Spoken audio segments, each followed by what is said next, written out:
slide for this, but this just came down. President Trump has signed an executive order, the Saving College Sports, whatever it's called. And look, I'm not going to go into my long spiel about how executive orders are garbage and they all kind of get tied up and they're not really worth the paper they're printed on. But it is a lot of the things in broad strokes that Cody Campbell was talking about. But the one that jumps out at me is the order prohibits third-party pay-for-play payments to college athletes. This does not apply to legitimate fair market value compensation that the third party provides to an athlete, such as for a brand endorsement, which is, it basically takes a lot of the things in the House settlement and tries to codify them and then puts things on the National Labor Relations Board. It says that they're clarify the status in order to preserve non-revenue sports. So like there's a lot of complex stuff to this. It's really boring. And we've got Amanda Kristovich coming on later and we'll ask her about it, but that has been signed. None of this is really outside of what you would think, but there are, things that are going to get fought. The point is, which I do agree with, which is rare for anything coming out of this White House. I think most people who watch the show know that, but the lack of make it very clear, Paul. You don't leave any doubt, man. Yeah. So the lack of enforceable rules has turned what was supposed to be legitimate third-party NIL opportunities into pay-for-play bidding wars amongst university boosters. And so they want to eliminate that and get it all out of there. But they're also, and I read the entire executive order, at least the first draft of it that Ross Dellinger had last week. The problem in this is that a lot of this falls on the Department of Education, which they are trying to eliminate. So I don't really know how, you can get something in from a department and then eliminate said department. You know what I'm saying?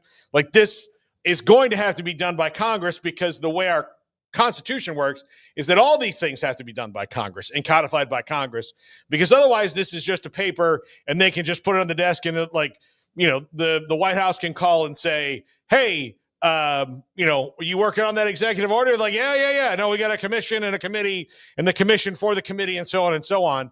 As where it's Congress, if it's codified into law, you really have to go. I mean, I know that there's bureaucracy and all, but you really have to start enforcing those things, because that's when you start getting in trouble. So until Congress settles on what it's going to be, whether it's the SCORE Act or anything else, this is just kind of another missive out there in the wilderness. But it does come from a big spot in the President of the United States. Cool. What about the Epstein files? No, I'm just kidding. Thank you. I don't know really what to even say about this thing, because I feel like we've just kind of walked or tap danced around this story, and I don't know what to make of it. I don't know if it matters or if it doesn't. And so I'm not politically educated enough to know and go on to talk about it the way you have about executive orders and all those types of things. I think you'll find, if you've watched this show long enough, legalese and political things are not really my forte.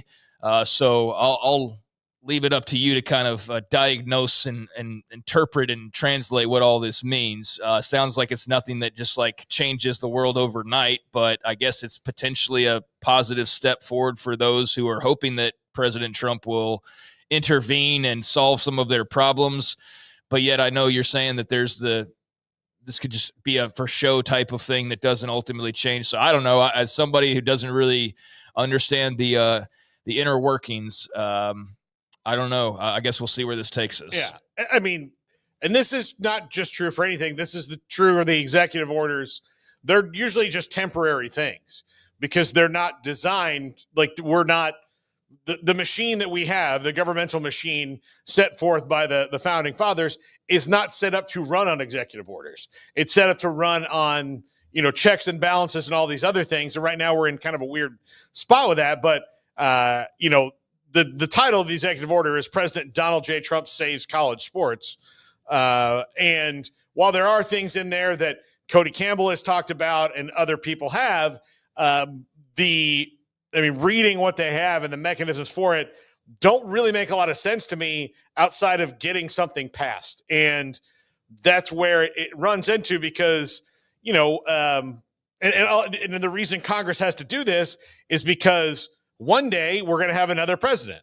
And if that president doesn't agree that this one saved college sports. All he has to do is write an executive order canceling it back. In fact, President Trump has done that with a lot of Biden executive orders, because executive orders, again, are not really all that binding. All it takes is a change in the guy who's signing them, and then they're gone. So nobody should get really that excited about this, because the minute, which it's going to be 3 years from now, we're going to have another president. And if it's not somebody who agrees with him, then they're just going to pull back all the stuff that he signed, and then either put it to Congress or do their own thing. So it's just, that's why they're not really a thing. Usually they're for naming a national park or a naval ship or something like that, to where nobody's going to be like, you know what, I'm going to pull back that national park, or I'm going to rename the naval ship. It just kind of stays there forever. We named a ship after Ronald Reagan. Okay, there we go. Nobody's going to take that back, but here we are. So that's my little government lesson for the day, for those of you who didn't do well in that class. So moving on, before I get